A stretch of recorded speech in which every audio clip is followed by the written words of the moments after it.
Assalamualaikum warahmatullahi taala wabarakatuh. Bertemu lagi kita dalam channel YouTube. Pembahasan pada hari ini adalah 3 ilmu yang wajib dipelajari oleh setiap Muslim. Pertama adalah ilmu fiqh, ataupun dikenal juga sebagai ilmu syariat, ataupun dikenal juga sebagai ilmu fuqaha. Ilmu fiqh adalah ilmu undang-undang ataupun ilmu peraturan-peraturan hidup di atas muka bumi Allah ini yang wajib dipelajari oleh setiap Muslim dan wajib juga ditaati oleh setiap Muslim. Ilmu yang kedua adalah ilmu usuluddin ataupun dikenal juga sebagai ilmu tauhid ataupun juga dikenal sebagai ilmu sifat 20 yang belajar tentang sifat-sifat Allah dan belajar tentang menjauhi segala syirik kepada Allah Subhanahu wa taala. Ilmu ini wajib dipelajari oleh setiap Muslim supaya kita tidak syirik kepada Allah Subhanahu wa taala. Ilmu yang ketiga adalah ilmu tasawuf ataupun dikenal juga sebagai ilmu hakikat ma'rifat ataupun dikenal juga sebagai ilmu hakikat ataupun dikenal juga sebagai ilmu ma'rifat ataupun dikenal juga sebagai ilmu martabat 7. Ilmu ini wajib juga dipelajari oleh setiap Muslim dan pada zaman dahulu dikenal juga sebagai ilmu ihsan.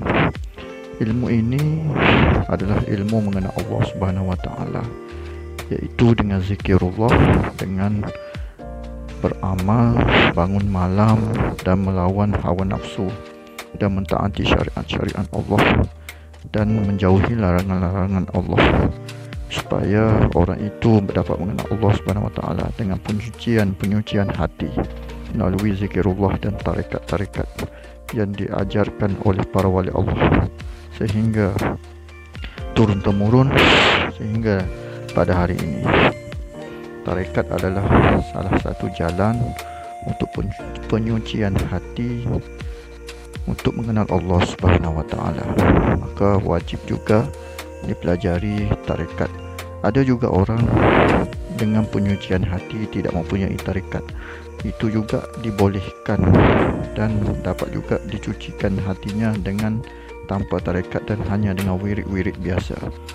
Maka hendaklah seseorang itu bermujahadah dan istiqamah dalam zikirullah, dalam penyucian hati, yaitu dengan berzikir hati sebanyak yang mungkin, tidak putus-putus hatinya dengan Allah, dan zikir tarekatnya tidak putus, dan bangunlah setiap malam 1/3 malam ataupun 1/2 ataupun 1/1 malam dan beramal pada waktu tersebut, kerana Rasulullah SAW tidak pernah tinggal waktu tengah malam dalam beribadat kepada Allah sehingga baginda bengkak kakinya.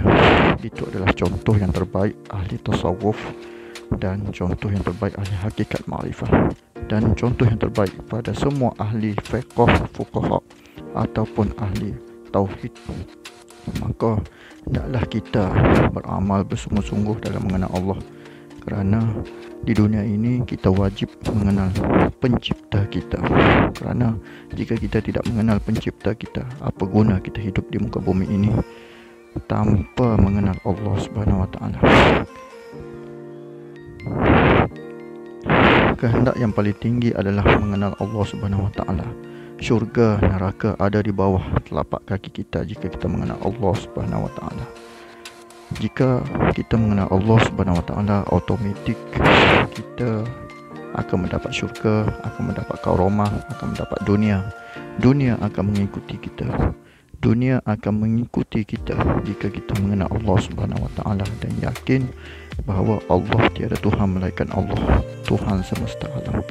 Maka hendaklah orang itu berusaha menyucikan dirinya, menyucikan batinnya, menyucikan hatinya daripada segala kemungkaran-kemungkaran di dunia ini dan menjauhi larangan-larangan Allah Subhanahu wa taala dan mentaati syariat-syariat Allah. Apa yang disuruh oleh Allah hendaklah dilakukan dan apa yang dilarang oleh Allah hendaklah ditinggalkan. Dalam masa itu hendaklah seseorang itu menyucikan hatinya dengan zikirullah. Tidak kiralah zikir apapun, ataupun istighfar, ataupun salawat, ataupun zikir la ilaha illallah, ataupun zikir apapun, maka haruslah mereka hendak menyucikan hati hendaklah zikir hati, zikir apapun di dalam hati, tetapi janganlah putus zikirnya. Dan hendaklah seseorang itu bangun di tengah malam untuk beribadah kepada Allah, bangun tahajud, wajib tahajud, dan hendaklah seseorang itu berzikir sehingga ke waktu subuh. Barulah seseorang itu akan mendapat tajalli diri dan mengenal diri dan mengenal Allah. Sebelum mengenal Allah, hendaklah seseorang itu mengenal dirinya sendiri dahulu. Jika tidak mengenal diri, maka orang itu tidak akan dapat mengenal Allah Subhanahu wa taala. Maka tuan-tuan, puan-puan, hendaklah kita beramal soleh sebelum kita mati, kerana dunia ini hanyalah singkat, hanyalah ujian, dan hendaklah kita berusaha sedaya mungkin sehingga kita mengenal Allah Subhanahu wa taala. Istiqomah berzikir hati, istiqomah bangun tengah malam, dan istiqomah berzikir, insya-Allah dapat.